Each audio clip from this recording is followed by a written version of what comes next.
చేశాడు. ఇప్పుడు వస్తే ఎంతమంది సిద్ధం?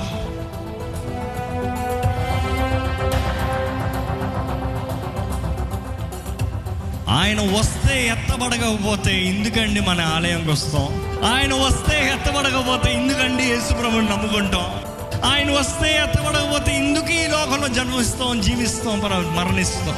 ఒక నిజ క్రైస్తవుడి ధ్యేయం అంతా యేసే వస్తాడు, నన్ను తీసుకుని వెళ్తాడు.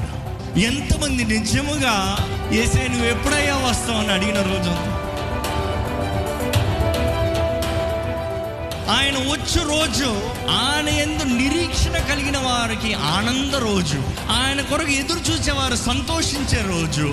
ఆయన వస్తాడు, నా విమోచకుడు సజీవుడు అనేవారు ఆయనను చూసి ఇంక అయిపోయింది శ్రమ, ఇంక అయిపోయింది పోరాటం, ఇంక అయిపోయింది నింద, ఇంక అయిపోయింది శోధనలో అపవాది